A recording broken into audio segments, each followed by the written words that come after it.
नमस्कार दोस्तों, आप सभी का स्वागत है आज के YouTube लाइव सेशन में। और मैं दिग्विजय सिंह। नमस्कार दोस्तों, मेरा नाम अक्षिदत्ता सिंह है। हम दोनों आप सभी का स्वागत करते हैं। और आज का जो हमारा टॉपिक है वो है 1 2 3 4 का मैजिक। तो दोस्तों शुरुआत करूँगा एक छोटी सी स्टोरी से। एक पेड़ होता है, पेड़ को हम लोग काटते हैं कुल्हाड़ी से। अब कुल्हाड़ी हम लोग 100 बार मारेंगे, 200 बार मारेंगे, तब जाके वो पेड़ कटेगा। लेकिन शुरुआत कहाँ से होती है दोस्तों? वो पहली बारी से शुरुआत होती है। जब पहली बारी हम कुल्हाड़ी मारते पेड़ पे, पेड़ 100 बार मारने से, 200 बार मारने से नहीं कटता है। पेड़ तब कटता है जब हम पहली बार कुल्हाड़ी मारते हैं उस पर। तो दोस्तों शुरुआत होती है हमसे, पहली बारी से। जब हम लोग शुरुआत करेंगे तब स्टार्ट होगा सब चीज़। तो इसलिए हमें शुरुआत करनी पड़ेगी। तो हमारा 1 2 3 4 में पहला स्टेप जो है वो है 1। तो 1 से शुरुआत होगी। 1 मतलब कि मैं खुद, यू। तो हमें यू को स्ट्रॉन्ग करना पड़ेगा, कमिटमेंट लेनी पड़ेगी। क्या करते हैं हम लोग इस बिज़नेस में आके? कमिटमेंट नहीं लेते हैं।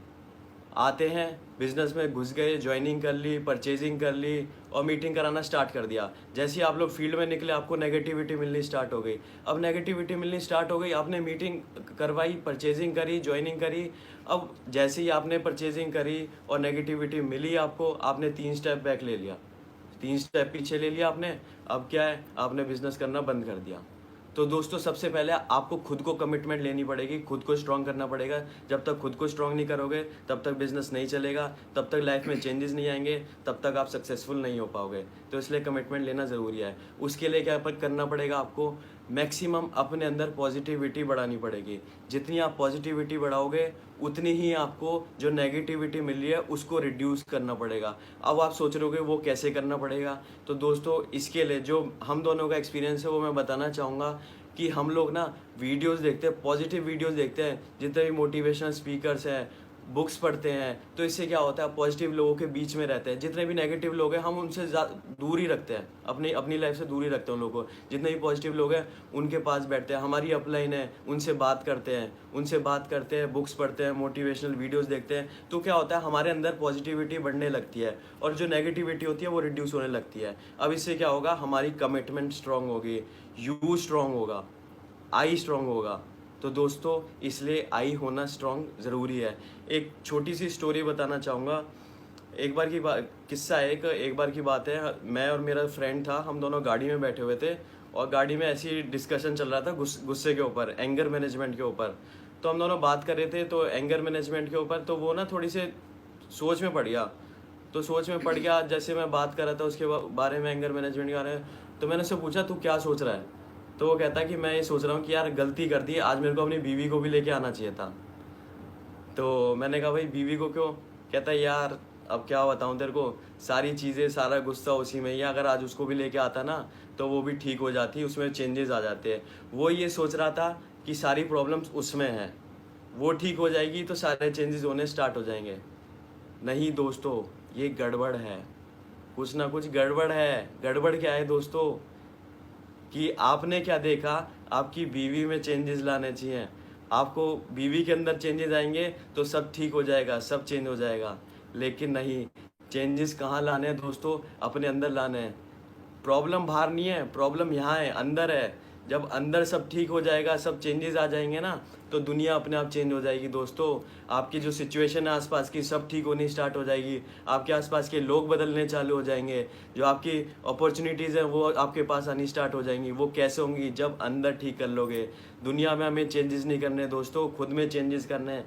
जब खुद में चेंजेस आएंगे तो देखना दुनिया अपने आप चेंज होने लग जाएगी। शुरुआत होती है हमसे, हम इनिशिएटिव लेंगे तो सब चीज़ स्टार्ट हो जाएगी। क्या करते हैं हम लोगों का माइंडसेट होता है कि भाई वो तो ज्वाइन नहीं होगा, वो ज्वाइन नहीं होगा। अब सपोज़ मैं दिल्ली में रह रहा हूँ फॉर एग्जांपल। अब दिल्ली में रह रहा हूँ तो वो मैंने सोच लिया कि भाई दिल्ली में ये भी ज्वाइन नहीं हो रहा, 4-5 मीटिंग करी, वो भी ज्वाइन नहीं हो रहा, वो भी ज्वाइन नहीं हो रहा। अब हम क्या करते हैं? घर में बैठ जाते हैं। हमने सोच लिया भाई दिल्ली में कोई ज्वाइन नहीं होगा। आपको माइंडसेट ऐसा करना है कि भाई दिल्ली में कोई ज्वाइन होए ना होए, पूरी दिल्ली में एक बंदा ज्वाइन ना हो, लेकिन मैं ज्वाइन तो करवाऊंगा, मैं बिजनेस तो करूंगा। दिल्ली को छोड़ूंगा, फरीदाबाद जाऊंगा, नोएडा जाऊंगा, मेरठ जाऊंगा, गाजियाबाद जाऊंगा और ऑल ओवर इंडिया जाऊंगा। कहीं ना कहीं से अपना बिजनेस तो बढ़ाऊंगा। तो दोस्तों कहते हैं कि बंजर ज़मीन पे भी जो मार्केटिंग वाला बंदा होता है ना, वो बंजर ज़मीन पे भी खेती कर देता है।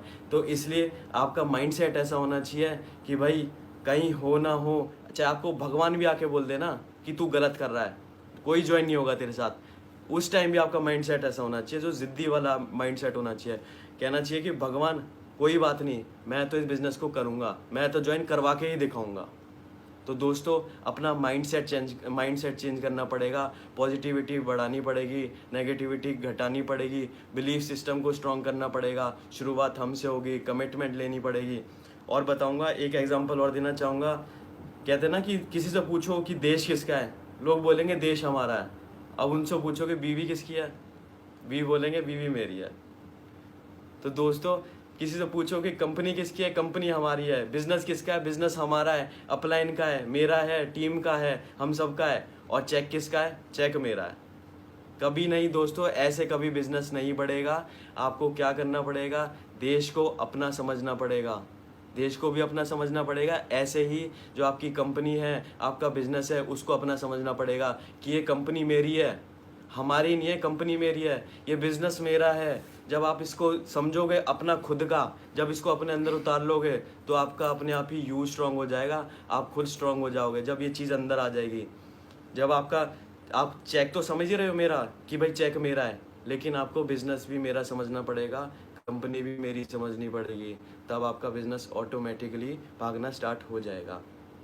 ये नहीं है कि भाई अपलाइन कम काम करेगी, मैं अपलाइन को फ़ोन मारूंगा, अपलाइन आके डेमो दिखाएगी, अपलाइन आके प्लान दिखाएगी। ऐसा नहीं होना चाहिए, आपको खुद स्टार्ट करना पड़ेगा। मैंने लास्ट यूट्यूब सेशन में भी बोला था, अपलाइन की आंखों से देख के चलना पड़ेगा। खुद के पैर होंगे, आंखें अपलाइन की होगी, लेकिन करना खुद को पड़ेगा। गुरु का काम होता है रास्ता दिखाना, अकेले चलना पड़ेगा। कभी भी कहते हैं ना कि पापा अगर आपके पीछे साइकिल पकड़ के चलते रहे ना, तो कभी साइकिल नहीं सीख पाओगे, पापा को एक दिन छोड़नी पड़ती है। तो इसलिए दोस्तों इंडिपेंडेंट बनना पड़ेगा। इंडिपेंडेंट बंदा ही सक्सेसफुल होता है लाइफ में। तो इसलिए यू स्ट्रॉन्ग करना पड़ेगा। तो इसलिए जो हमारा यू है उसको स्ट्रॉन्ग करना पड़ेगा, माइंड सेट स्ट्रॉन्ग करना पड़ेगा, बिलीफ सिस्टम स्ट्रॉन्ग करना पड़ेगा। और नेक्स्ट स्टेप जो हमारा आता है वो है 2। 1 2 3 4 में जो नेक्स्ट स्टेप है वो है 2। 2 का मतलब है दोस्तों, मिनिमम हमें डेली की 2 प्लान दिखाने पड़ेंगे। मिनिमम बता रहा हूँ, कोई पार्ट टाइम है, कोई फुल टाइम बिजनेस कर रहा है, तो मिनिमम आपको 2 प्लान दिखाने पड़ेंगे। और महीने की 2 ज्वाइनिंग लानी पड़ेगी। तो दोस्तों बताना चाहूँगा, आप कह रहे होगे कि 2 प्लान तो बहुत कम होंगे अगर हम फुल टाइम भी है, तो मिनिमम 2 प्लान कर लोगे तो सोचो दोस्तों महीने के कितने प्लान हो जाएंगे। 30 दिन होते हैं, 60 प्लान हो गए महीने के। और अगर 5 दिन आप छुट्टी भी ले लेते हो महीने में, तो कितने प्लान हो गए, 50 प्लान हो गए। क्या आप महीने में 50 या 60 प्लान दिखा रहे हो? पार्ट टाइम वाला बंदा भी 2 प्लान आराम से दिखा लेगा। तो इसलिए मिनिमम 2 प्लान तो दिखाना है। क्या आप 60 प्लान दिखा रहे हो, क्या आप 50 प्लान दिखा रहे हो महीने में? और अगर साल के देखे जाएं, साल के 720 प्लान हो जाएंगे अगर 60 के हिसाब से करोगे। क्या आप साल में 720 प्लान दिखा रहे हो? तो इसलिए 2 प्लान मिनिमम दिखाने ज़रूरी है। बिजनेस तभी बढ़ेगा जब आप 2 प्लान दिखाओगे, आई को स्ट्रॉन्ग करोगे, 2 प्लान डेली दिखाओगे और 2 ज्वाइनिंग महीने में लेके आओगे। 2 ज्वाइनिंग महीने में लेके आओ और उन 2 ज्वाइनिंग को भी बोलो, उनको एक ओथ दिलवा दो कि 2 ज्वाइनिंग आपको भी महीने की लेके आनी है और 2 प्लान डेली के दिखाने हैं। अगर ऐसे करते रहे तो बिजनेस देखना आपका अपने आप ही रॉकेट की तरह हवा में भागेगा। तो इसलिए दोस्तों 2 प्लान डेली के दिखाने हैं और 2 ज्वाइनिंग महीने की लेके आनी है। और जो आपकी टीम में लोग नए ज्वाइन हो रहे हैं उनको भी वो दिलवानी है कि 2 प्लान वो भी दिखाएं डेली के और 2 ज्वाइनिंग महीने की वो भी लेके आएँ। और लास्ट में एक चीज़ कहना चाहूँगा कि जो 2 प्लान वाली बात हुई है, आप फुल टाइमर हैं तो 7 दिखाओ, 8 दिखाओ, 9 दिखाओ, कितने भी प्लान दिखा सकते हो। और अगर पार्ट टाइमर हैं तो आप मिनिमम 2 तो दिखाओ, 3 4 जो आपकी मर्जी है उतने दिखा सकते हो। थैंक यू सो मच दोस्तों। बाकी 3rd और 4th स्टेप जो हैं हमारे साथ बहुत अच्छे लीडर हैं अक्षय जी, वो आपको बताएंगे। Thank you so much. Thank you Digvijay ji, बहुत अच्छे से दिग्विजय जी ने आपको 1 और 2 के बारे में बताया दोस्तों। अब मैं आपसे शेयर करना चाहूँगी 3। ये 3 क्या है? 3 होते हैं हमारे 3 कार्डिनल रूल्स इस बिजनेस में आगे बढ़ने के लिए। इन रूल्स को अगर हम फॉलो करेंगे, ये बहुत छोटे छोटे से रूल्स हैं लेकिन ये हमारे बिजनेस में बहुत बड़ा बड़ा इम्पैक्ट लेकर आते हैं। तो अगर हम इन चीज़ों को बहुत अच्छे से फॉलो करेंगे तो हमारे बिजनेस में बहुत अच्छी ग्रोथ आ सकती है। तो जो 3 कार्डिनल रूल्स है उसके अंदर सबसे पहला रूल जो है वो है, don't do anything new without consulting your active upline. यानी कि अगर आपको कोई भी नया काम करने का मन कर रहा है बिजनेस के अंदर, जिससे आपको लग रहा है कि बिजनेस बढ़ सकता है, तो उसे करने से पहले आपको अपनी एक्टिव अपलाइन से कंसल्ट ज़रूर करना है, उनको ज़रूर इन्फॉर्म करना है उस चीज़ के बारे में, उनसे सलाह लेनी है और उनसे बात करनी है कि ऐसे ऐसे मैं नया कुछ स्टेप करने जा रहा हूँ, मेरे को स्टॉल लगाने का मन है, या मेरे को किट्टी पार्टी में एक मीटिंग करने का वो है, या कुछ भी है आपके मन में कुछ भी नया करने का, तो आपको अपने अपलाइन से कंसल्ट ज़रूर करना है। क्योंकि हो सकता है कि जो आपका आइडिया है वो अच्छा हो, लेकिन उसे और अच्छा आपकी अपलाइन बना दे, या फिर जो आप करने जा रहे हो, जो आपने सोच रखी किट्टी पार्टी में मीटिंग करने की, और आपकी अपलाइन जानती है कि किट्टी पार्टी में मीटिंग करने से कुछ ज़्यादा खास रिजल्ट नहीं आते हैं, क्योंकि वहाँ सब लोग पार्टी मूड में होते हैं, तो वो आपको मना कर देगी। तो हमें अपने अपलाइन की बात माननी भी है। ये नहीं है कि हमने कंसल्ट किया, अपलाइन ने मना किया कि भाई वहाँ तो रिजल्ट नहीं मिलते, फिर भी हम जबरदस्ती कर रहे हैं कि नहीं अपलाइन आप भी चलो और हम भी किट्टी में मीटिंग करके आएंगे। कभी भी ऐसा नहीं करना। आपको स्टॉल लगाने का मन है, तो जब आप अपलाइन से शेयर करोगे तो वो आपको 4 अच्छी और चीजें बता देंगे जिससे आपको स्टॉल लगाने में बेनिफिट होगा, या XYZ जो भी आपका मन करता है। तो आपको हमेशा अपलाइन से कंसल्ट करना है, ठीक है। उसके बाद जो अगली चीज आती है वो है don't share anything negative with your downline, और डाउनलाइन के साथ या फिर क्रॉस लाइन के साथ आपको कुछ भी नेगेटिव शेयरिंग नहीं करनी है। बहुत से लोग क्या करते हैं, वो अपने बिजनेस में बहुत सी चीज़ों को लेकर परेशान होते हैं, और वो क्या करते हैं, जो उनकी डाउनलाइन है वो हो सकता है उनकी फ्रेंड हो, और फ्रेंड से वो अपनी हर बात शेयर करते हैं, पर्सनल बातें भी शेयर करते हैं, बिजनेस की बातें भी शेयर करते हैं।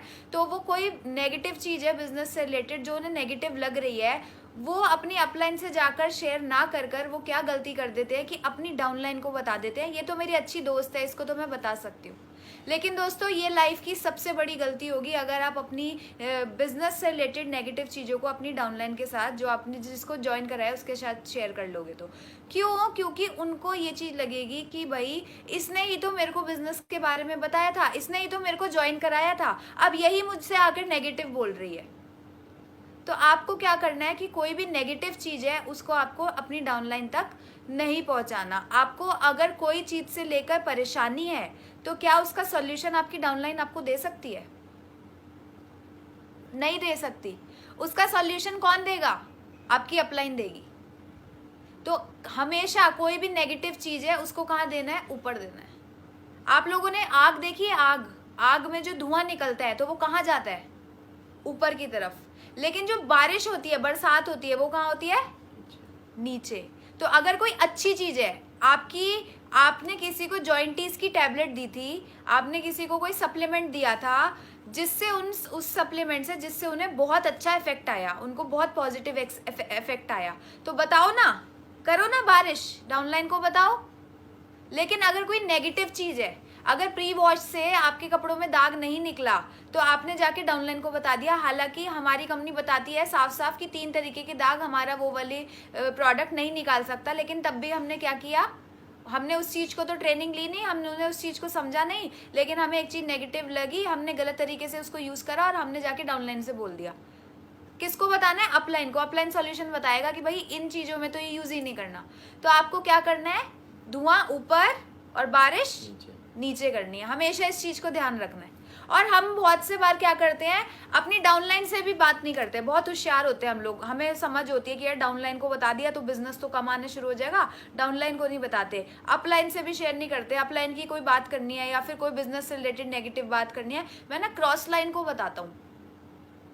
इससे हम पता है क्या करते हैं, अल्टीमेटली हम अपने बिजनेस को खराब कर रहे होते हैं। हम सोचते हैं यार हम क्रॉस लाइन से अगर अपना दुखड़ा बांट भी लेंगे, अगर हम उसको ये चीज बता भी देंगे तो क्या फर्क पड़ता है, कोई देख थोड़ी ना रहे, वो किसी को बताएगा थोड़ी। दोस्तों एक बात बताऊं, चाहे वो ना देख रहा हो, चाहे आपकी अपलाइन ना देख रही हो, ऊपर वाला देख रहा है। आज अगर आप अपनी क्रॉस लाइन के साथ नेगेटिव चीज़ों को शेयर करोगे, कंपनी को लेके, अपलाइन को लेकर या किसी भी बात को लेके नेगेटिव शेयरिंग करोगे, तो कल को जो आपकी टीम में आपने 4 लेग चालू करी है ना, उसमें से 2 लेग्स जो आपस में है ना, वो भी क्रॉस लाइनिंग करेंगी, वो भी आपस में नेगेटिव बात करेगी। क्यों करेगी? क्योंकि आपने भी वही चीज करी छुप छुपा के, और आपकी डाउनलाइन भी यही बात सोच रही है कि छुप छुपा के हम भी कर लेते हैं। तो जैसा करोगे वैसा ही मिलेगा। नेगेटिव शेयरिंग करोगे तो आपकी टीम में भी लोग नेगेटिव शेयरिंग करेंगे, और उससे अल्टीमेटली आपका जो बिजनेस है वो डिस्ट्रॉय होगा और कुछ नहीं होगा। तो आपको कभी भी अपनी डाउनलाइन के साथ या फिर अपनी क्रॉस लाइन के साथ कभी भी आपको नेगेटिव चीज को शेयर नहीं करना। और तीसरी और बहुत इंपॉर्टेंट चीज एक और जो आती है उसको बोलते हैं never ever play with Honey, money and ego. Honey का मतलब क्या हुआ कि आपके बिजनेस में, हमारे बिजनेस में बहुत से लेडीज भी आएंगी और बहुत से जेंट्स भी आएंगे। तो आपको क्या करना है, उनके साथ एक हेल्दी रिलेशनशिप बना के रखना है। एक भाई बहन की तरह आपको हर लेडी को एक बहन की तरह और हर जेंट्स को एक भाई की तरह हमें देखना है और उस तरीके से हमें बिजनेस को बढ़ाना है। मेरे पापा ने ना मेरे को एक बात समझाई थी बहुत छोटे होते कि बेटा, if money is lost nothing is lost, if health is lost something is lost, if character is lost nothing is left। तो करेक्टर को हमें बहुत स्ट्रॉन्ग करके, अगर आपका करेक्टर आपके हाथ से चला गया तो कुछ नहीं बचेगा, कोई आपके साथ जुड़ना नहीं चाहेगा, सब कहेंगे यार इस बंदी के साथ तो हमें नहीं जाना, ये तो सही नहीं है, या इस जेंट्स के साथ तो हमें मीटिंग में नहीं जाना। वो जब आपके साथ कंफर्टेबल हो, आपके साथ अपना एक अच्छा, मतलब अच्छा एक भाई बहन वाला बॉन्ड जब वो देखेंगे या फिर एक बहुत हेल्दी एक चीज़ को देखेंगे, तभी वो आपके साथ आगे बिजनेस को बिल्ड करेंगे। वरना कोई भी ऐसे बंदे के साथ जुड़ना नहीं चाहता जो कि लूज होता है कैरेक्टर वाइज। तो आपको इस चीज़ का बहुत खास ख्याल रखना है और हर किसी को बहन भाई की नज़र से देखना है। और मैं तो बिजनेस में क्या करती हूँ, सबको बहन बना लेती हूँ और बहन बहन बहन करके मैंने तो बहुत काम किया है। तो आप भी सबको बहन बना लो, बहन बहन करके हम बहुत अच्छे से बिजनेस कर सकते हैं। दिग्विजय जी भी सबसे बात करते हैं बहन बहन करके, बहुत प्यार से। तो हर कोई चाहता है कि ऐसे व्यक्ति के साथ जुड़ना। तो आपको भी क्या करना है, जितने भी अच्छे लीडर्स को आप देखोगे उनका जो ये हनी वाला जो मैंने आपको बताया ये बहुत स्ट्रांग होता है, जिसकी वजह से हर कोई उनके साथ जुड़ना चाहता है। ठीक है फ्रेंड्स, तो हनी का ध्यान हमेशा रखना है। दूसरा आता है मनी। बहुत सी बार हम अपने अपलाइन से उधारी में कोई कैटलॉग ले लेते हैं, बहुत सी बार हम उनसे कोई प्रोडक्ट उधार में ले लेते हैं और जब बोलते हैं हम कि हम ना अभी आपसे ये 4000 का प्रोडक्ट लेकर जा रहे हैं, मैं आपको ना अगले महीने लौटा दूंगी, अभी मेरे को किसी को डाउनलाइन को देना है, अगले महीने की 10 तारीख को तक मैं आपको सामान दे दूंगी। और 10 तारीख को क्या होता है कि अपलाइन आपके पीछे कॉल करता करता पागल हो रहा होता है, 10 तारीख आ जाती है और आप फोन नहीं उठाते। तो आपने क्या किया, आपने अपने अपलाइन को एक तरीके से धोखा दिया। अगली बार आपको लगता है कि आपका अपलाइन आपको 4 रुपए का भी प्रोडक्ट देगा जो आपको 4000 का प्रोडक्ट दिया था? नहीं देगा। क्यों? क्योंकि आपने मनी वाला जो रिलेशन था उसको खराब कर दिया। तो आपको क्या करना है, बहुत स्ट्रांग रहना है हिसाब किताब के मामले में। आपकी कोई डाउनलाइन है तो उसके साथ अगर आपने, कभी कभी ऐसा होता है ना अपलाइन भी कोई चीज़ उधारी में ले लेती है, तो उसके साथ भी आपको बहुत क्लियरली हिसाब किताब में रहना है। अगर आप डाउनलाइन का पैसा मारोगे या डाउनलाइन के साथ कोई प्रोडक्ट लिया है वो वापस नहीं करोगे टाइम से, तो डाउनलाइन भी फिर एक दिन को बोलेगी नहीं जी अपलाइन जी थैंक यू सो मच, हम अपलाइन है तो ये मतलब नहीं है ना कि हम डाउनलाइन से भी फालतू में उसका प्रोडक्ट लेके उसको वापस ना करें। तो प्रोडक्ट, कैटलॉग और डाउनलाइन ने सोचती है यार मेरी अपलाइन तो कमा रही है 2 लाख रुपये महीने के, वो तो कमा रही है 50,000 20,000 रुपये महीने के, मैं क्यों दूँ उसको? 80 रुपये की तो कैटलॉग आती है, 60 रुपये की तो कैटलॉग आती है, एक 60 रुपये की कैटलॉग दे भी दी तो क्या हुआ? अगर 60 रुपये की कैटलॉग 100 लोग आपकी अपलाइन से मांगने लगे ना दोस्तों, तो आप सोचो कि कितना लंबा चौड़ा खर्चा आपकी अपलाइन का हो जाएगा। और अगर आज आप अपनी अपलाइन को पैसा नहीं दोगे ना, तो कल को आपकी डाउनलाइन भी आपको पैसा नहीं देगी। तो जो हम करेंगे अपने अपलाइन के साथ वही मिलेगा हमारी डाउनलाइन से हमारे को भी। तो आपको एक एक पैसे का हिसाब क्लियर रखना है। मेरे से कोई बोलेगा 10 बार, 2-3 बार मैंने किसी को फ्री में दे दिया, चौथी बार भी मेरे को कोई पैसा लाकर नहीं देगा, तो मैं क्या करूंगी अगली बार? नहीं, मेरे पास तो है ही नहीं। क्यों? क्योंकि हर बंदा, ये मेंटल एक वो है, ये मेरे साथ नहीं है, हर अपलाइन के साथ ऐसा होगा कि हर बंदा उसके साथ काम करना चाहेगा जो सिस्टम से चलेगा। तो इन चीज़ का, हाँ अगर आपकी कोई मजबूरी है, आपके पास पैसा नहीं है और आपकी अपलाइन आपको मन से गिफ्ट में देती है, तो आप उसको ज़रूर लो। ये नहीं कि तब भी मैं तो पैसे दूंगा, वो बात अलग हो जाती है। लेकिन आपने अपलाइन से मांग के लिया और उसको पेमेंट नहीं करी, चाहे 7 रुपये का एक लीफलेट है वो भी ले रहे हो ना, तो 7 रुपये भी देना दोस्तों। और इसका एक और बहुत अच्छा एग्जाम्पल बताना चाहूँगी। ओखला में जौहरी फार्म में मैं पहले बहुत ज़्यादा, मेरा वहाँ पे नेटवर्क था, वहाँ मैं मीटिंग करती थी। वहाँ पे एक ना मोमडन लेडी थी, तो मैं उनको ना पकड़ाने गई थी। एक फेस प्राइमर करके उनको दिया था, वो आता था उस समय 451 रुपीज़ का। उन्होंने मेरे को 450 रुपये दे दिए और प्राइमर मेरे से ले लिया। 1 रुपया रह गया था, कह रही रुक जा मैं लेकर आ रही हूँ 1 रुपया। मतलब मैं गेट पे थी, मेरे को मीटिंग के लिए निकलना था, तो मैंने फटाफट से बोला कि आप मेरे को यहीं पे पेमेंट पकड़ा दो। तो उन्होंने 450 रुपीज़ दिए, प्राइमर लिया, 1 रुपया रह गया और कहती कि मैं अभी आती हूँ। तो मैंने क्या बोला, यार 1 रुपया है, कोई बात नहीं, छोड़ दो, कोई फ़र्क नहीं पड़ता, 1 रुपये में क्या है। तो वो कहती तो रुक जा एक बारी। मैं रुकी, गेट पे खड़ी रही। 1 मिनट 2 मिनट बाद वो निकल के आई, उन्होंने 1 रुपया मेरे को दिया। मैंने कहा अरे क्या हो गया, 1 रुपया दे देते। कह रही बेटा एक बात सुन। मैंने कहा हाँ जी। कहती कि आज मैं तेरे को 1 रुपया देने लायक मेरे पास 1 रुपया है तो सही, लेकिन जब मैं अल्लाह के पास ऊपर जाऊंगी ना, तो उस समय मेरे पास ये 1 रुपया भी नहीं होगा तेरे हिसाब को चुकता करने का। तो वो अल्लाह जो है ना, वो 1 रुपये का हिसाब दूसरे तरीके से लेगा। और मेरी ना रोंगटे खड़े हो गए थे ये बात सुन के। मैंने कहा यार कितनी सही बात इन्होंने बोल दी। मतलब हमें एक भी पैसे का अगर किसी पे हमारी उधारी है या हिसाब है तो हमें देना चाहिए। अगर हम आज नहीं दे पा रहे हैं किसी कारणवश, तो हमें कुछ टाइम के बाद उसको पैसों का क्लियर करना चाहिए, क्योंकि सच बात है कि ऊपर जाके भगवान तो हमसे हिसाब किताब लेगा। और उस समय हमारे पास पैसा नहीं होगा, वहाँ हमारे पास कैश नहीं चलेगा, वहाँ तो कुछ और तरीके से ही निकाला जाएगा। तो मतलब मेरे को इतनी सही लगी। और मतलब पैसों के मामलों में अगर हम एकदम क्रिस्टल क्लियर रहेंगे, 1-1 रुपये का अगर हम हिसाब रखेंगे ना, तो हमारी डीलिंग और पब्लिक डीलिंग और हमारे साथ लोग मतलब बहुत शानदार तरीके से हमारा बिजनेस होगा। ठीक है ना। तो प्रोडक्ट के मामले में, पैसों के मामले में हमें स्ट्रांग रहना है। और ईगो, बहुत सी बार क्या होता है कि हम किसी एमवे वाले बंदे को हमारे साथ ज्वाइन करा रहे होते हैं, या ओरिफ्लेम, या बहुत सी कंपनीज मार्केट में है जो बहुत अच्छी चल रही है और बहुत अच्छी कंपनीज है। हम उसके किसी लीडर को या उसके किसी बंदे को ज्वाइन कराने जाते हैं, हम सीधा छूटते क्या बोलते हैं, एमवे वो तो बड़ी खराब है, उसमें तो ना इतने महंगे प्रोडक्ट होते हैं, कौन लेगा। अब आप एक बात बताओ, जो 10 साल से या 5 साल से किसी नेटवर्क मार्केटिंग कंपनी में ऑलरेडी एसोसिएटेड है, वो भी तो उस कंपनी से प्यार करता होगा।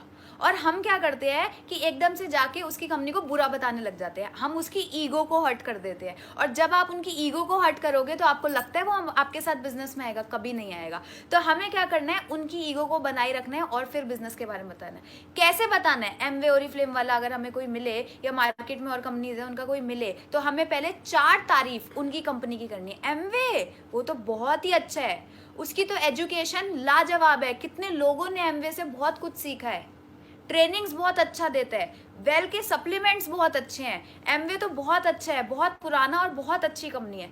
लेकिन भाभी अगर बात करूं बिजनेस की, तो एमवे बहुत अच्छा है, मैं खुद तो ले पाऊंगी, लेकिन अगर मेरे को आगे लोगों को देना है तो हर कोई ना अफोर्ड नहीं कर पाता, क्योंकि उसके रेट थोड़े से ज़्यादा होते हैं। प्रोडक्ट नो डाउट बहुत अच्छे होते हैं, लेकिन रेट थोड़े ज़्यादा होते हैं। पर भाभी अगर यही बात मैं आपको हमारी कंपनी की बताऊँ, तो हमारी कंपनी में क्या है ना कि बहुत अच्छे आपको प्रोडक्ट्स यहाँ पर मिलते हैं और बहुत रीजनेबल कॉस्ट पे मिलते हैं। प्रोडक्ट क्वालिटी यहाँ भी बहुत अच्छी है, लेकिन कॉस्ट भी इतनी रीजनेबल है कि हम आगे बिजनेस भी कर पाएंगे। तो भाभी एक बार आप करके देखिए। तो जब हम इस तरीके से अपनी बात को रिप्रेजेंट करेंगे, तो क्या होगा, सामने वाला हमारी बात को सुनेगा, क्योंकि हमने सीधा ही जाकर उसकी ईगो पे हथौड़ा नहीं मारा, हमने उसकी कंपनी को और उसके चीज को अच्छा बताया। ओरिफ्लेम वो तो बहुत अच्छी कंपनी है, उसके तो प्रोडक्ट्स बहुत अच्छे हैं, कॉस्मेटिक के तो कितने लोग उसके खरीदते हैं प्रोडक्ट। लेकिन ये है ना भाभी कि हर बार अब हर कोई हर महीने लिपस्टिक तो नहीं ले सकता ना। अब वहाँ पे तो हमारी ज़्यादातर रेंज तो कॉस्मेटिक की है, लेकिन हाँ यहाँ पर अगर हम देखें तो कॉस्मेटिक के साथ हमारी 4, 5, 6 हमारे पास तो 10 कैटेगरीज ऑफ प्रोडक्ट है, 11 कैटेगरीज ऑफ प्रोडक्ट है।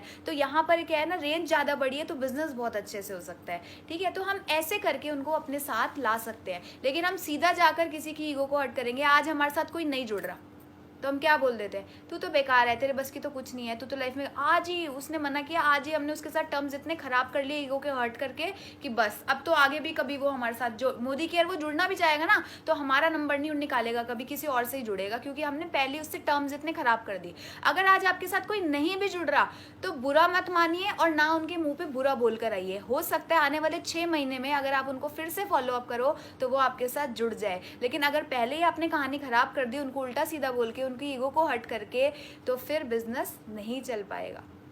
तो ईगो हर्ट नहीं करना, बहुत प्यार से आपको अपनी चीज को उन तक रिप्रेजेंट करना है। ठीक है फ्रेंड्स, और साथ में एक चीज और आती है, ये थे हमारे 3 कार्डिनल रूल्स। अगर हम इसका ध्यान रखेंगे तो हमें बिजनेस में बहुत ज्यादा फायदा होगा। मैंने बहुत ध्यान रखा और मेरी सारी टीम बहुत ध्यान रखती है, और हमने इस चीज को अपनी अपलाइन से लिया। और बहुत से लोग लीडर्स यहाँ पर ऐसे हैं जो बहुत अच्छे से कार्डिनल रूल्स को फॉलो करते हैं, और वही है उनकी सफलता का राज। और अब दोस्तों मैं बात करूंगी 4 की। 4 होता है 4 T's। 4 T में सबसे पहला टी जो आता है वो होते हैं टूल्स। इस बिजनेस के अंदर अगर हमें आगे बढ़ना है, आपको मेरे पीछे एक दीवार दिख रही होगी, दीवार दिख रही है। अगर इस दीवार पे मैं कील लूं और हाथ से ठोकने लगूं कील को, तो क्या होगा, मेरे हाथ में से खून निकलने लगेगा। ठीक है, लेकिन अगर मैं यहाँ पर कील ठोकने के लिए एक हथौड़ा ले आऊं तो बहुत इजीली कील ठुक जाएगी।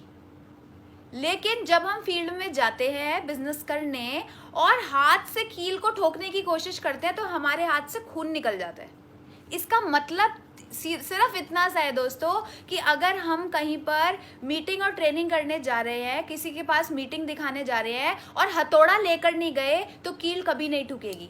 हथौड़ा है हमारी डेमो किट, हथौड़ा है हमारी वो 7 रुपए का जो लीफलेट आता है जिसमें प्रोडक्ट होते हैं, हथौड़ा है कनेक्ट मैगजीन, हथौड़ा है जो हमारे अपलाइंस ने हमारे लिए शानदार टूल्स क्रिएट किए हैं, वो है हमारा हथौड़ा। उस हथौड़े को लेके जाओगे तो कील ठुक जाएगी। कहने का मतलब है कि अगर आपको 100% आगे वाले से रिस्पॉन्स चाहिए तो आपको टूल्स आपके पास हमेशा होने चाहिए, आपके औजार हमेशा आपके साथ में होने चाहिए। तो बहुत ज़्यादा काम करते हैं ये टूल्स हमारे लिए।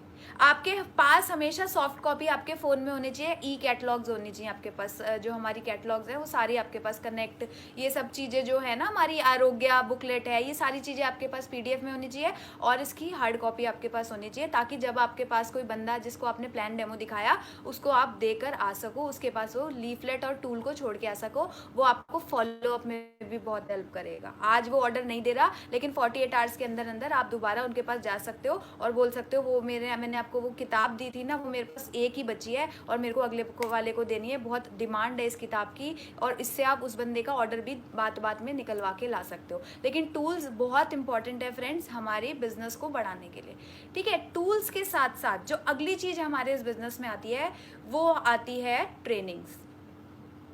अब हमारे पास टूल्स भी है, हमारे पास डेमो किट भी है, हमें जाना भी है लोगों के पास, लेकिन हमारे पास नॉलेज ही नहीं है, हमें प्रोडक्ट की नॉलेज नहीं है। किसी के पेट में प्रॉब्लम थी, उनको पेट में इंडाइजेशन की प्रॉब्लम थी और हमारे पास कोई बहुत अच्छा सप्लीमेंट था जो उनका डाइजेशन ठीक कर सकता था, लेकिन हमें नॉलेज नहीं थी और हम उनको कुछ और देकर आ गए। इंडाइजेशन वाली दिक्कत थी और हमने उनको ऐसी चीज़ सप्लीमेंट दे दिया जो BP को और शुगर को ठीक करता है, तो क्या होगा? उनको उतना अच्छा रिस्पॉन्स मिलेगा नहीं उस प्रोडक्ट का और फिर वो कहेंगे बेकार है मोदी केयर। तो सीखना तो पड़ेगा कि इंडाइजेशन है तो क्या सप्लीमेंट देना है, अगर किसी को BP है तो क्या सप्लीमेंट हम दे सकते हैं, अगर किसी को शुगर है तो क्या सप्लीमेंट दे सकते हैं, अगर किसी के बाल झड़ते हैं तो उसमें हम कौन सा शैम्पू दें, कहाँ से पता चलेगा? जब आप ट्रेनिंग्स में जाओगे तो आप सीख कर आओगे। ट्रेनिंग्स हमारी 2 होती है, एक होती है बिजनेस ट्रेनिंग और एक होती है प्रोडक्ट ट्रेनिंग। जब हम इन दोनों में मास्टर हो जाते हैं ना तो हम चलते फिरते प्रोडक्ट को सेल कर सकते हैं। प्रोडक्ट को सेल करने का सबसे अच्छा तरीका क्या है? ट्रेनिंग लो, इतनी नॉलेज गेन कर लो कि कोई हमें सामने दिखा नहीं और उसको हमने प्रोडक्ट दिया नहीं। क्यों? क्योंकि हमारे को सारी नॉलेज है। पिंपल्स हैं किसी के, कैसे ठीक करोगे, कैसे बताओगे जब ट्रेनिंग नहीं लोगे? तो ट्रेनिंग लेना बहुत इंपॉर्टेंट है। हमारी कंपनी ने इतने अच्छे वेल के सर्टिफाइड कोर्सेज भी करवा रही है, ऑनलाइन जाकर आप वहाँ पे सर्टिफिकेट कोर्स कर सकते हैं, हेल्थ का पूरी ट्रेनिंग है। मतलब इतना कुछ हमारी कंपनी की मैनेजमेंट जो है वो इतना कुछ हम लोगों के लिए करती है, ट्रेनिंग्स देती है हमें। तो उन ट्रेनिंग्स को लीजिए, उसका पूरा फ़ायदा उठाइए, उसको नॉलेज को गेन करिए और फिर फील्ड में जाकर जब आप उससे लोगों को ठीक करेंगे ना, या लोगों को उससे अच्छे रिजल्ट मिलने लगे तो वो आपको दुआएं देंगे और थैंक यू बोलेंगे। और वो तभी होगा जब आप ट्रेनिंग्स को अटेंड करेंगे। और बिजनेस ट्रेनिंग भी ज़रूरी है ताकि हम अपनी टीम में भी बिजनेस की अच्छे से अवेयरनेस क्रिएट कर पाएँ, ठीक है फ्रेंड्स। और अगली चीज़ जो हमारी आती है वो आता है टारगेट्स। हम बहुत होशियार होते हैं, हम अपनी अपलाइन से कमिटमेंट कर देते हैं कि इस महीने तो हम डायरेक्टर पक्का करेंगे, इस महीने तो हम 16% पक्का करेंगे। लेकिन जैसे ही क्लोजिंग की डेट आती है, 30 तारीख 31 तारीख आती है, हम अपनी अपलाइन का फ़ोन उठाना बंद कर देते हैं। ये सबसे बड़ी गलती होती है। जो टारगेट आप ले रहे हैं उसको आपको अचीव करने के लिए जी जान लगाना होता है। ये नहीं कि देख लेंगे ना छोड़ कौन कर रहा है, बाद में अपलाइन का फ़ोन नहीं उठाएंगे, कौन कुछ कह रहा है। अपलाइन किसके लिए बोल रही है? टारगेट्स के लिए, आपके लिए बोल रही है। वो चाहती है कि आपकी जो बिजनेस है वो, ठीक है उनका बिजनेस भी आपके बिजनेस पे डिपेंड है, लेकिन आप ये सोचो कि आप नहीं करोगे तो अपलाइन के पास और 10 लेग नहीं खड़ी, क्या उनके पास और 4 लेग नहीं है? तो टारगेट्स क्या है? अपने लिए टारगेट्स को लीजिए। हर महीने अगर आप 16 पे है तो 19 की तैयारी करो, 19 पे है तो डायरेक्टर है तो सीनियर डायरेक्टर। हर महीने एक लेवल को सेट करो और उसके लिए उस हिसाब से काम करो, तभी ग्रोथ आएगी। पढ़े हुए हैं सीनियर डायरेक्टर, 2 साल हो गए, सीनियर डायरेक्टर का लेवल पता नहीं कब पार होगा, पता ही नहीं है, ना टारगेट लिया, ना उस पर काम किया, ना कुछ हुआ। अच्छा, अब मुश्किल लगता है डायरेक्टर बनना है भाई, हमें तो 1,60,000 पॉइंट या इतने पॉइंट करने पड़ेंगे। अगर हम ये सोचते हैं 1,62,000 पॉइंट हम कैसे करेंगे, बहुत मुश्किल लगता है, तो टारगेट अपना मत बनाओ, टारगेट अपनी टीम का फिक्स करा दो। अगर हम अपनी टीम में 5 लोगों को 13% करवा देंगे तो हमारा तो वैसे ही डायरेक्टर हो गया। हम क्या सोचते हैं, हमें डायरेक्टर करना है, हमें डायरेक्टर करना है, हमें डायरेक्टर करना है, हम ना उसको हवा बना देते हैं। हमें डायरेक्टर नहीं बनना, हमें अपनी टीम में 5 लोगों को के पीछे लग जाना है। भाई 13 इस महीने मुझे डायरेक्टर चाहिए, 13% चाहिए, 13% चाहिए, सबका 13% का पीछे पड़ जाओ। 13% सब के आप पीछे पड़े, 3 ने भी 13% कर दिया, 2 ने नहीं करा, आप नहीं बने डायरेक्टर, अगले महीने बन जाओगे, बाकी 2 भी कर लेंगे धीरे धीरे, लेकिन बनोगे तो सही जब टारगेट अपने दिमाग में रखोगे। अपलाइन का फोन ना उठाना या क्लोजिंग के टाइम पे अपने टारगेट को अचीव ना करना, वो कोई सोल्यूशन नहीं है। टारगेट को अचीव करेंगे तभी अगला महीना, हम सोचते हैं अगले महीने कर लेंगे, दोस्तों अगला महीना कभी नहीं आएगा जिंदगी में। अगला जो करना है आज करना है, सिर्फ एक दिन काम कर लेना, और किस दिन करना, आज करना, ना कल करना बीते हुए कल में, ना आने वाले कल में करना, आज कर लेना। तो टारगेट सेट कीजिए और टारगेट्स को अचीव कीजिए। और अपना टारगेट हो सकता है मुश्किल लगे, अगर आपको 16% पे जाना है तो आप देखिए कि आपको 2 अपनी टीम में 13% निकालने पड़ेंगे। अगर आपको डायरेक्टर बनना है तो 5-13%, ऐसे करके अपनी टीम के टारगेट्स फिक्स कराइए। एनरोलमेंट रिपोर्ट मिलती है हमारी ऐप में भी, हम अपने पॉइंट्स को, अपने डायरेक्ट लैग के पॉइंट्स को चेक कर सकते हैं। महीने के महीने उन्हें लिखे, उन पॉइंट्स को चेक करें, देखिए कि पहले में और अब में ग्रोथ में कितना फर्क है। तो जब टारगेट ओरिएंटेड हमारा बिजनेस होगा तो वो धीरे धीरे अल्टीमेटली अपने आप बढ़ जाएगा। और जब क्लोजिंग का टाइम होता है और हमारा कोई टारगेट रह लेता है तो बहुत से लोग ना हिम्मत हार के बैठ जाते हैं। उस समय कॉलिंग करो, एनरोलमेंट रिपोर्ट निकाल के देखो, हो सकता है आपका कोई बंदा 16% पे आने के लिए 2000 पॉइंट से कम है, आपने देखा ही नहीं, उसे बताया ही नहीं। कोई 13 पे है, वो 3000 पॉइंट से कम है। ऐसे करते करते आपका भी लेवल जंप हो सकता था, लेकिन आपने हिम्मत ही हार ली। कहाँ होगा, अब तो 2 दिन बचे हैं, 2 दिन में ही तो सबसे ज्यादा काम होता है। बिजली के बिल की आपने कभी देखा है, बिजली का बिल का ऑफिस पूरे महीने खाली रहता है, लेकिन जो लास्ट डेट होती है ना बिल भरने की, लाइनें लगी होती हैं, वही हमारे बिजनेस के अंदर होता है कि पूरे महीने चाहे हम काम करें ना करें, लास्ट के 2 दिन बहुत तेजी से खिंच जाता है हमारा बिजनेस। तो आपको क्या करना है, बिजनेस को बहुत अच्छे से टारगेट ओरिएंटेड लेकर जाना है, जिससे आपका काम बढ़ता जाएगा।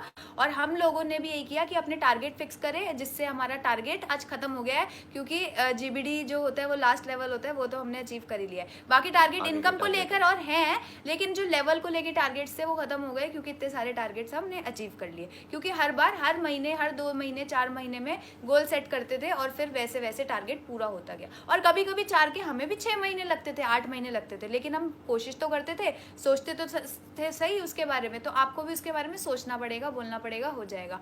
और अगली जो हमारी चीज आती है वो है टाइम मैनेजमेंट। अगला जो हमारा चौथा टी आता है उसको बोला जाता है दोस्तों टाइम मैनेजमेंट। कभी कभी लोग क्या करते हैं, एक मीटिंग करने जाते हैं, सुबह जाते हैं और शाम को वो घर आते हैं, और कितनी मीटिंग करी होती है, 1 मीटिंग करी होती है। अपनी फ्रेंड के घर तो वो गए थे करने, लेकिन उसको नोनी के बारे में इतना समझा दिया, प्रोडक्ट इतने समझा दिए कि बस उसके बाद तो उसने आपको ब्लॉक पे ही डाल दिया।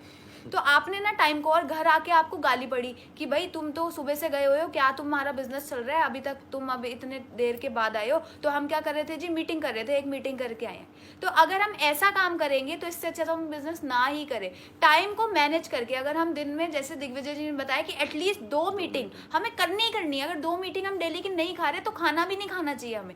मैक्सिमम तो अब 3, 4, 5 जितनी करो, लेकिन 2 नहीं करी तो कुछ नहीं करा जिंदगी में। फिर 2 लोगों से बात जरूर करनी है, 2 लोगों से डेमो प्लान जरूर, अगर आपको बिजनेस में आगे बढ़ना है तो 2 हो सकते हैं। आधे घंटे का शॉर्ट प्लान और डेमो चीजें सब हो सकती है, और उसके बाद आप उनके साथ कर सकते हो। लेकिन अगर हम एक ही मीटिंग के अंदर बहुत ज्यादा टाइम को ले लेंगे तो फिर उससे क्या होगा, बिजनेस हमारा खराब हो जाएगा। तो टाइम को मैनेज करके चलेंगे तो बिजनेस भी हमारा बहुत अच्छे तरीके से बिल्ड हो सकता है। ठीक है दोस्तों, तो बस यही कुछ चीज़ें हैं, सिंपल सी चीज़ें हैं, सिंपल से स्टेप्स है, कोई डिफिकल्टी नहीं है। बस इन चीज़ों को अगर आप फॉलो करते जाओगे ना तो आपका बिजनेस जो है वो अल्टीमेटली खुद ही बहुत तेज़ी से बढ़ता जाएगा। और अभी जैसे बहुत सी चीज़ें मार्केट में ऐसी हो रखी हैं कि अभी बंद सा है, तो हम क्या कर सकते हैं, जूम पे और यूट्यूब लाइव सेशंस हम मैक्सिमम अटेंड कर सकते हैं, और अपनी टीम की 2 मीटिंग्स हम जूम पे कर सकते हैं। अभी हम जैसे बाहर नहीं निकल रहे हैं ज़्यादा, तो हम जूम पे या ऑनलाइन हम उनको अटेंड भी करवाएं, और साथ में दो लोगों से हम शेयरिंग भी कर सकते हैं। और महीने की 2 ज्वाइनिंग जो सर ने बताई वो बहुत शानदार तरीका है बिजनेस को ग्रो करने का, क्योंकि नए लोग आते रहेंगे तो बिजनेस अपने आप बढ़ता रहेगा। ठीक है दोस्तों, तो आज जो हमारी गिनती थी वो 1 से 4 तक थी, और ये गिनती अभी आगे और जाएगी। तो अगली बार हम फिर मिलेंगे और गिनती के कुछ आपको स्टेप्स बताएंगे, और ये गिनती जब पूरी खत्म हो जाएगी तो आप बहुत कुछ यहाँ से लर्न कर चुके होंगे। तो फ्रेंड्स आज इतना ही कहना चाहेंगे। अगले संडे को 3 बजे हम दोबारा यहाँ पर मिलेंगे और एक बहुत बढ़िया और शानदार से टॉपिक के साथ। और अब हम आपसे क्या चाहते हैं? विदा चाहते हैं। और बहुत अच्छा लगा आज आपके साथ अपनी बातों को शेयर करके। Thank you so much. आप सब बहुत अच्छी ऑडियंस थी। अगले संडे 3 बजे हम दोबारा मिलेंगे। थैंक यू सो मच दोस्तों। Thank you friends. All the best.